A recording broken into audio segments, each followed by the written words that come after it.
Long time ago, there were four generations, the family of Wale. They had been chained by the invisible chains of poverty, from his great grandfather down to his own father. They were born into lack, raised with nothing, and buried with nothing but dust and debt.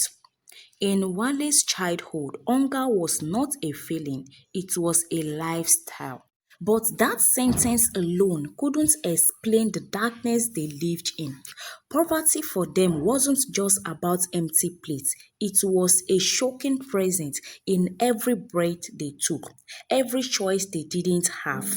Wale's home was a crumbling one-room shack built from leftover zinc and rotten wood. When it rained, they didn't run for shelter. They sat quietly waiting for the rain to pass through the hole in the roof like it always did. The floor will flood and they will sleep standing against the wall, shivering and wet, hoping the mosquito will be kind that night. His father, once a strong man with dreams of owning a factory, had become a shell years of failed business betrays, and endless debts had bent his back before age could. Every morning, he would leave the house to repair shoes at the roadside, returning with just enough to buy half a loaf of bread, or sometimes nothing at all. Wale's mother was no stranger to struggle either. She would walk miles to fetch water, carrying buckets heavier than her children. She had once lost a baby to a simple fever because they couldn't afford paracetamol. She cried silently that night and never spoke of it again. School for Wale was a lost race they couldn't afford consistently.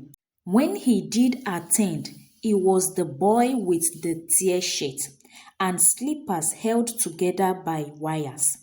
His classmates mocked him. Some teachers ignored him, thinking poverty must have made him slow. But he kept going because books were the only thing that made him feel like he could escape. There were many nights when the family would go to sleep without eating. The children learned not to cry because tears will only make the hunger worse. They bite on the ends of pencil to trick their mind into fully full. They drank water until their stomachs swallowed like drums. And when it got worse, when there was no garri, no rice, not even salt to lick, his parents would look at each other in shame. His mother would sometimes sneak into people's home to clean, sometimes touch her improperly by married men. His father once borrowed money from a money lender who beat him in front of his family when he couldn't repay. Neighbors said, "That family is cursed." They said no one in that line has ever amounted to anything. By the time Wale was 18, he had watched three of his friends join gangs just to survive. Two were dead, one had disappeared. He refused to follow them, but surviving each day began to feel like a punishment. He remembered clearly how he and his siblings would eat once in every 2 days. Sometimes a bowl of watering garri without sugar was considered a feast. He was raised in the family of nothing, where dreams went to die. His father, a shoemaker with broken fingers, never stopped cursing the gods that allow such a suffering to persist. It is a curse, he would said. We are cursed. Wale, it runs through our blood. He would say, sitting outside their cracked and burnt house. Despite the hardship, Wale was determined to escape. He stole this when candles were lustrous. He hustled when strength failed him. But the cause was stronger than his efforts. Every opportunity he touched turned to dust. Until he met Bisi, it was in the most ordinary place, a small food joint, where he had gone to beg for leftover amala from the cook. They haven't eaten in 2 days, and his pride had long since dead. Bisi was there selling pure water from a basin on her head. Their eyes met briefly. Two strangers with shade sadness. The next day he saw her again and again. Eventually, hunger turned into conversation, pain turned into laughter. She was the daughter of a widow who sold vegetable at the local market. Life had not spared her either, but she carried her suffering with quiet grace. She had lost two siblings to malaria and her mother nearly gone blind from untreated disease. Yet Yemisi never complained. She was always moving, always pushing forward. She saw something in Wale that even he couldn't see in himself. When he told her about his family lineage, of poverty and the curse they believe they bear with, she held his hand and said, I don't care about curse. I care about us. And when I look at you, I see someone fighting not to fall, and I want to fight with you. Wale couldn't understand why someone like her would see something in someone like him. That was how it began. They courted in hunger, kissed under leaking roof, and planned a future while dodging debt collectors. Love didn't fix their poverty, but it gave them something worthy enduring for.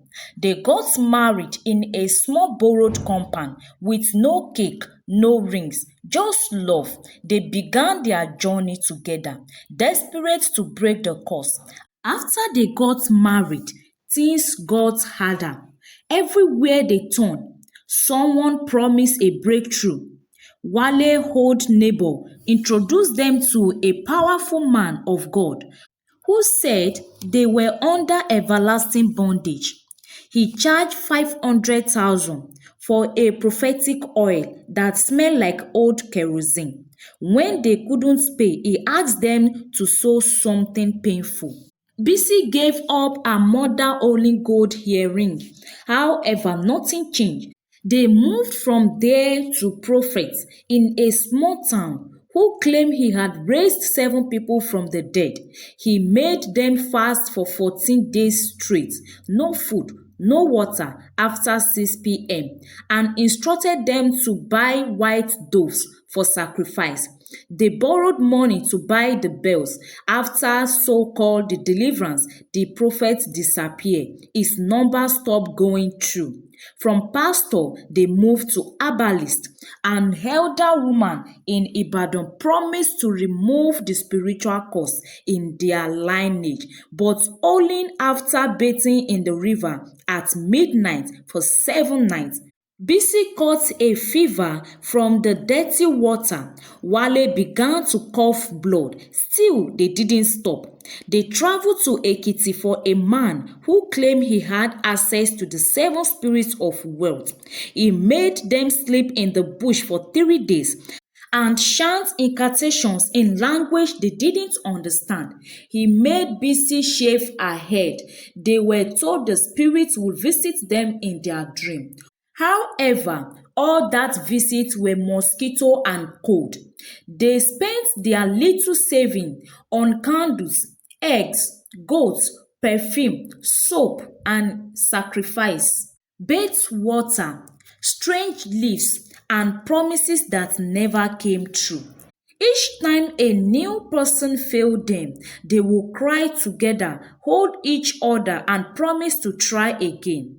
They believed that if they just kept going, eventually something would break the curse. From one pastor to the next, deliverance session, special seed, 21 days fasting prayer, all led to nothing. Some live deep in the village, others in city, live in back streets. Each one promised wealth, each one lying. Years pass. Frustration grows stronger. At one point, they even consider giving up. However, Bisi told Wale, let's stop chasing shadows. If we be poor, let's be poor together. But Wale could not bear the idea of passing on the curse to his unborn children until one day when he met a mysterious man. The man approached them. He wear no robe, hold no Bible, shouted no incantation, just a strange offer, one that require no shrine, no sacrifice, no fasting. He simply said, your problem is deeper than you think.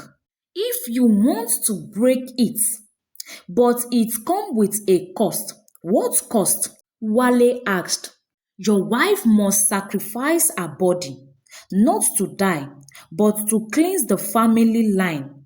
Wale was shocked. Why my wife? He asked. Just holding a spiritual washing through the woman's body. Wale was disgusted. He refused. He left, but Bisi stayed behind. She knew he was breaking. She had seen him cry in secret, begging God for a way out. She saw desperation in his eyes, and she was tired of watching the man she loved suffer. She made the decision. She did what was asked. The details was dark, painful, unspoken. She locked them deep in her heart. So she did everything the man asked. Some of it she told Wale about, but most of it she did not tell him. After everything, 3 months later, things changed. At first, it was little, then suddenly plenty. Then land deals, cars. A contractor offered Wale a major project in Abuja.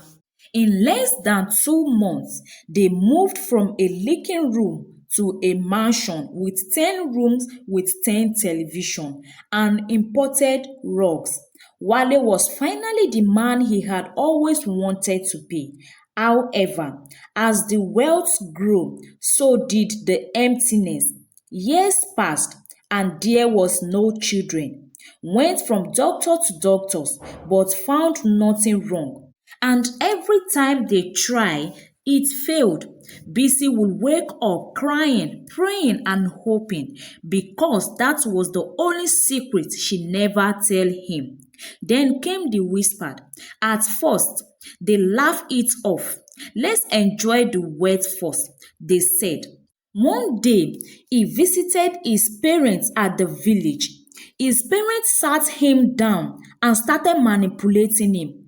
They told him plainly, this woman has eaten your destiny. How can a barren woman bring you wealth? Kill her, marry another. Wale resisted, but doubt grew like a wind in his heart. His parents didn't just say it once. They planted the seed, water it daily, and watch it grow in his mind. Every phone call turned into another warning. Every visit became another sermon on spiritual cleanness. His mother would say, think, my son, do you think wealth just came like that? You were cursed and now you are rich. Ask yourself what changed. That woman brought something strange into this house. I warned you when you marry her, with no bride price. Wale looked up sharply. Mother, you were never for once against our marriage. You were happy that she accepts me for who I am. She looked down with shame. However, she was not ready to give up. His father added, back in our days, a barren wife was sent packing, a woman that brings riches but no fruit. That is witchcraft. She exchanged your destiny for us. Wale will argue. He will defend Bisi, pointing to how much she had endured, how much she had sacrificed. But the saying never stopped. Then one night, while visiting his village for a funeral, they staged an intervention. His uncles, his mother's prayer group, even the town herbalist, they all sat him down. One elder told him, some women are not women. They were sent to delay man's true path. Yours is waiting for you. Marry a clean woman and bear children. You are the only son. Will our name die with you? His mother added fuel to the fire. She has tied her womb with spiritual ropes. We have seen it. We fast. We dreamed of it. Even our pastor confirmed it. Tired, confused, spiritual frustration, Wale began to believe them, not because he stopped loving BC, but because he had been raised in those beliefs in his word. Children were not just blessings, they were proof that your marriage was real. And now, even after all their wealth, BC had no child. To his family, this meant she was hiding something. His mother called him aside in private, her voice trembling. My son, I gave birth to you in pain. If you die without a child, your spirit will never rest. Let her go. The gods have shown us the way. Here, take this. She handed him a small calabash wrapped in red and black clothes. Put it under her pillow. In 3 days, she will return to the earth, and you will be free. Wale stared at the sham, his heart heavy. He wanted to throw it away, but something deep, old and dark say into his mind that maybe this was the final test. Maybe this was the last sacrifice he needed for his fully deliverance. As he drove back home, thoughts battled in his head. Is this the price for children? Did she really curse me with her sacrifice? Could my wife be the blockage? However, fate had its own plan. Just an hour from home, as he approached the bridge at mile 2, delivery vehicle lost control. It smashed into Wale's car and pushed him over to the bridge. The car exploded. Wale died instantly. The sham still in the small box. BC heard the news with a scream that shook the walls. For days, she could not eat. She stayed in her home, walking through each room like a ghost. Everyone came to mourn. Some came to accuse her, some with suspicions, but no one knew the full story. Weeks passed. She began to feel strange, sick. She claimed that it was a sickness from losing her husband, treated malaria, and rest from stress. However, it came constantly. A hospital visit revealed the unthinkable. She was pregnant. She wasn't barren. She never was, because the man told her years ago that they would not have a child until the curse had lifted finally. She cried bitterly. Now, with Wale gone, life had returned. 9 months later, she gave birth to a healthy boy. She named him Babatunde. Wale's riches was now hers and her son. Why his family regrets their action, their betrayals and manipulations. Moral lesson. Sometimes curses are not broken by rituals, but by sacrifice, love, and the truth we are willing to face. Don't take those that sacrifice their self for you for granted. And never let greed overwhelm your mind. Real love builds generation. Thank you for watching this video. Kindly share your thoughts with me in the comment section. What lesson did you learn from this story? Please share this story with your loved ones and subscribe to this channel if you've not done so by now. Till I bring another story your way. Bye.